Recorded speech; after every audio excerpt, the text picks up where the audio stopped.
বেদান্ত দর্শন থেকে এমসিকিউ এর আরেকটি গুরুত্বপূর্ণ প্রশ্ন উত্তর সেট নিয়ে আসা হলো।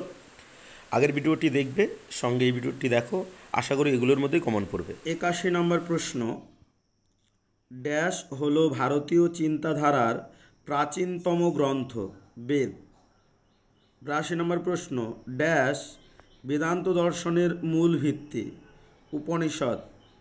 83 নম্বর প্রশ্ন, বেদান্ত দর্শনকে সর্বদর্শন শিরোমণি আখ্যা দিয়েছেন মাধবাচার্য। প্রাচীনতম বেদ হল ঋগ্বেদ। ড্যাশ শেষ জীবনদীপের আলোয় পাঠ্য উপনিষদ। বেদ ড্যাশ অধ্যায়ে বিভক্ত 4। যে গ্রন্থ পাঠ করলে ব্রহ্মবিদ্যা লাভ করা যায় তাকে বলে ড্যাশ উপনিষদ। বেদ সমূহ ড্যাশ বলে পরিচিত। বেদ সমূহ ড্যাশ বলে পরিচিত শব্দ ব্রহ্ম। বেদান্ত ও উপনিষদ সমার্থক। বৈদিক যুগের সেরা সৃষ্টি উপনিষদ। বৈদিক যুগের সেরা সৃষ্টি উপনিষদ। ড্যাশ ভারতের ব্রহ্মজ্ঞানের বনস্পতি উপনিষদ। ড্যাশ ভারতের ব্রহ্মজ্ঞানের বনস্পতি উপনিষদ। ড্যাশ হলো সমগ্র দর্শন ভাবনার পূর্ণ প্রশ্রবণ। ড্যাশ হলো সমগ্র দর্শন ভাবনার পূর্ণ প্রশ্রবণ উপনিষদ। ড্যাশ উপনিষদের ক্ষীর স্বরূপ গীতা। ড্যাশ উপনিষদের ক্ষীর স্বরূপ গীতা। ড্যাশ উপনিষদগুলির ক্ষুদ্র সারাংশ বিশেষ ব্রহ্মসূত্র। ড্যাশ উপনিষদগুলির ক্ষুদ্র সারাংশ বিশেষ ব্রহ্মসূত্র। দার্শনিক তত্ত্বসমূহের আলোচনায় ড্যাশ এর উপজীব্য উপনিষদ। দার্শনিক তত্ত্বসমূহের আলোচনায় ড্যাশ এর উপজীব্য উপনিষদ। উপনিষদ হল বেদান্ত দর্শনের শ্রুতিপ্রস্থান। ব্রহ্মসূত্র বেদান্ত দর্শনের ন্যায় প্রস্থান। শ্রীমদ্ ভগবদ্গীতা বেদান্ত দর্শনের স্মৃতিপ্রস্থান। প্রস্থানত্রয়ের মধ্যে ড্যাশ প্রধান ন্যায় প্রস্থান। ড্যাশই বৈদিক চিন্তার মহত্তম প্রকাশ। ড্যাশই বৈদিক চিন্তার মহত্তম প্রকাশ উপনিষদ। প্রাচীন উপনিষদের সংখ্যা 12টি। ড্যাশ মুখ্য অর্থে ব্রহ্মবিদ্যাকে বোঝায়। উপনিষদকে মুখ্য অর্থে ব্রহ্মবিদ্যাকে বোঝায়। ব্রহ্মসূত্র গ্রন্থ ড্যাশটি পর্যায় বা অধ্যায়ে বিভক্ত। 4টি অধ্যায়ে বিভক্ত। 4টি অধ্যায়ে বিভক্ত। ব্রহ্মসূত্র গ্রন্থের পরিচ্ছেদ সংখ্যা হল 16টি। ব্রহ্মসূত্র গ্রন্থের মোট সূত্র সংখ্যা 555টি। ব্রহ্মসূত্র গ্রন্থের মোট সূত্র সংখ্যা 555টি। ড্যাশ ব্রহ্মসূত্র গ্রন্থের রচয়িতা। ব্রহ্মসূত্র গ্রন্থের রচয়িতা। ড্যাশ ব্রহ্মসূত্র গ্রন্থের রচয়িতা মহর্ষি বাদরায়ণ। শঙ্করাচার্যের বেদান্ত ভাষ্য হল শারীরিক ভাষ্য। কেবলাদ্বৈতবাদের প্রবর্তক হলেন শঙ্করাচার্য। ড্যাশ হল বেদান্ত দর্শনের মূল বিষয় ব্রহ্ম। অদ্বৈতবাদের প্রাণপুরুষ হলেন শঙ্করাচার্য। ড্যাশ হলেন শঙ্করাচার্যের গুরু গোবিন্দ। ড্যাশ অদ্বৈতবাদের ভিত্তি রচনা করেন আচার্য গৌড়পাদ। ড্যাশ মান্ডুক্যকারিকা গ্রন্থের রচয়িতা আচার্য গৌড়পাদ। বেদান্ত সার গ্রন্থের রচয়িতা হলেন সদানন্দ যোগীন্দ্র।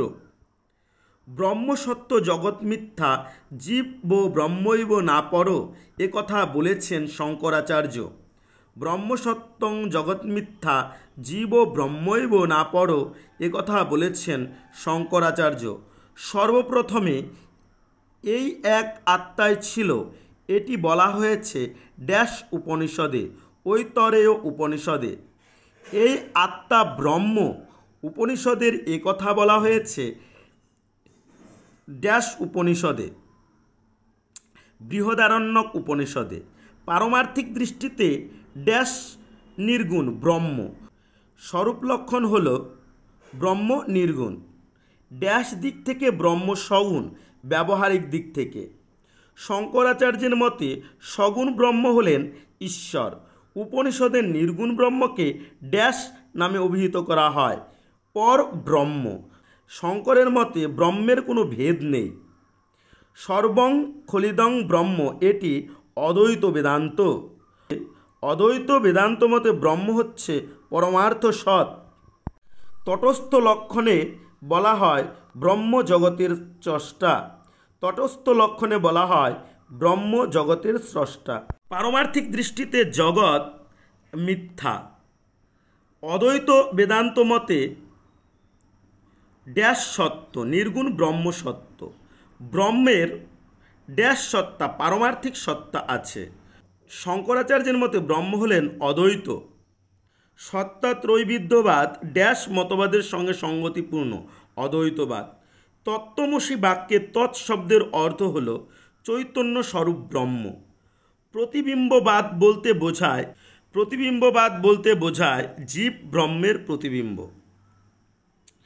মায়া উপহিত ব্রহ্ম হচ্ছে ঈশ্বর। অদ্বৈত বেদান্তে মায়ার ড্যাশ গুণ স্বীকৃত হয়েছে। অদ্বৈত বেদান্তে মায়ার ড্যাশ গুণ স্বীকৃত হয়েছে, দুটি। শঙ্করাচার্যের মতে ব্রহ্মের স্বরূপ লক্ষণ হল সচিদানন্দ। মায়া হল ব্রহ্মের তটস্থ লক্ষণ। শঙ্করের মতে মায়া ব্রহ্মের উপাধি। ড্যাশ মায়ার ড্যাশ শক্তির সাহায্যে জগৎ সৃষ্টি হয়, বিক্ষেপ। শঙ্করের মতে মায়ার সত্তা হলো ব্যবহারিক। এ স্তম্ভ এবং বিস্তম্ভগুলো তোমরা নিজেরা মিলিয়ে নাও, আমি ডাইরেক্ট বলে দিচ্ছি। মাধবাচার্য সর্বদর্শন সংগ্রহ গ্রন্থ। শঙ্করাচার্য বেদান্ত ব্রহ্মসূত্র ভাষ্য বা বেদান্ত সূত্র ভাষ্য, যেখানে ব্রহ্মসূত্র ভাষ্য এটা হবে। সদানন্দ যোগীন্দ্র বেদান্ত সার। মহর্ষি বাদরায়ণ ব্রহ্মসূত্র। পরবর্তী উপনিষদ, শ্রুতিপ্রস্থান, শ্রীমদ্ ভগবদ্গীতা, স্মৃতিপ্রস্থান, ব্রহ্মসূত্র, ন্যায়প্রস্থান, বেদান্ত সর্বদর্শন শিরোমণি। তারপর ঋগ্বেদ, ঐতরীয়, সামবেদ, ছান্দোগ্য, যজুর্বেদ, বৃহদারণ্যক, যজুর্বেদ, বৃহদারণ্যক, অথর্ববেদ, মাণ্ডুক্য। সংহিতা, মন্ত্রসমূহ বা বিভিন্ন শ্লোক। ব্রাহ্মণ, বৈদিক যাগযজ্ঞের আনুষ্ঠানিক দিক। আরণ্যক, সংসারত্যাগী, বানপ্রস্থ গ্রহণকারী অরণ্যবাসী। উপনিষদ, দার্শনিক তত্ত্বসমূহের আলোচনা। শঙ্করাচার্য কেবলাদ্বৈতবাদ, রামানুজ বিশিষ্টাদ্বৈতবাদ, মধ্বাচার্য দ্বৈতবাদ, নিম্বকাচার্য দ্বৈতাদ্বৈতবাদ।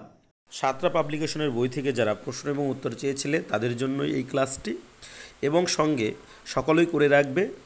আশা করি এগুলো এবং আমি যা করিয়েছি, অর্থাৎ যা ক্লাস দেব এবং এমসিকিউর কোশ্চেন দেব, তার বাইরে একটি কোশ্চেনও হবে না। যাই হোক, নতুন ভিডিওর জন্য ওয়েলকাম। এই ভিডিওটি কেমন লাগলো অবশ্যই কমেন্ট করে জানাবে। আর ক্লাসগুলি ইম্পর্টেন্ট, প্লেলিস্টে গিয়ে ক্লাসগুলি দেখে নেবে।